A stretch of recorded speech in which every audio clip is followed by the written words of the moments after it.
Malaki ang ginampanan ng lalawigan ng Bulacan sa kasaysayan ng ating bansa. Patunay dyan ang mga historical places na animoy na babalot ng matinding hiwaga. Maraming bayani ang nagmula sa probinsyang ito. Kaya naman ito ay tinaguri ang The Land of Heroes. Sa ating paglalakbay ngayong araw, sisilipin natin kung ano ba ang mahalagang kaganapan ang nangyari dito. Kahit hindi mo pa alam ang history ng isang place, magkakaroon ka agad ng idea kapag nakakita ka ng ganitong wall. Ibig sabihin, naging madugo ang labanan na naganap sa nakaraan. At yan ang dapat nyong abangan sa vlog natin ngayon. Natatawagin nating Gala with a Purpose. Nasa bungad na kami ng DRT nang biglang magbago yung isip ko. Sabi ko, tara balik na tayo para kasing nawala ako sa mood na umakyat ng bundok. Malinis na ilog kasi talaga ang hinahanap namin. Abay, gustong-gusto na naming lumangoy pero bakit dito kami dinala? Yan ang hindi ko alam pero ngayon malalaman na natin. Kakabukas pa lang ng gate nitong pasyalan nang dumating kami. Akala ko nga dati nito simbahan. Nandito pala tayo guys sa Inang Filipina Shrine na matatagpuan sa Kakarong de Real, bayan ng Pandi, Bulacan. Noong panahon ng himagsikan, ang Pandi ay isa lamang baryo sa bayan ng Nooy Bigaan na ngayon ay balagtas na. Ngunit noong April 17,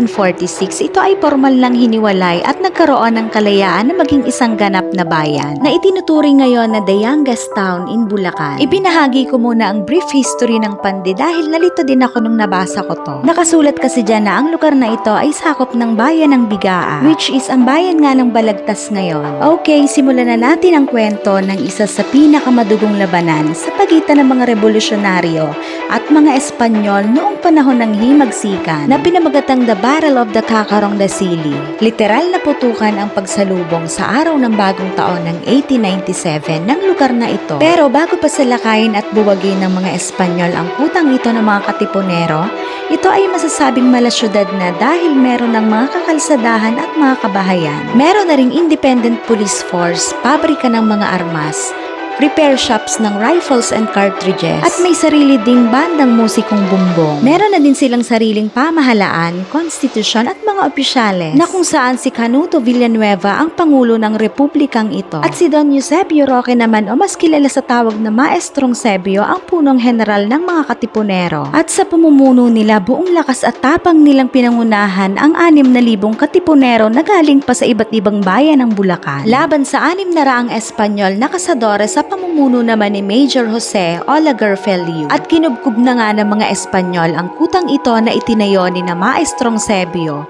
at sa saliw ng musikong bumbong ay buong tapang na ipinagtanggol nila ang kanilang tanggulan. Sa huli, nabasag ng mas malakas na puwersa ni Major Feliu ang depensa dito sa Kakarong de Sili at tuluyan nilang napaatras sina Villanueva at Maestrong Sebio. Kasunod nito ang malagim na sinapit ng mahigit 1,200 katipunerong naiwan dito. Sinunog ang mga pamayanan at minasakar ang mga armadong kalalakihan, pati na rin ang ilang mga kababaihan at mga bata, habang 23 naman ang nalaga sa hanay ni Major Feliu. Kasama rin sa mga lumaban at napaatras ang nooy lieutenant pa lang at 21 taong gulang na si Gregorio del Pilar. Dito naganap ang sinasabing baptism of fire ng magiging magiting na batang general, kung saan siya ay nadaplisan sa noo. Sa unang pakikipagsagupaan sa mga Kastila, siya ay nakaligtas kay kamatayan. Samantala, nakatakas naman sina Villanueva pero nadakip ng mga Espanyol si Maestrong Sebio at binitay naman siya gamit ang firing squad noong January 16,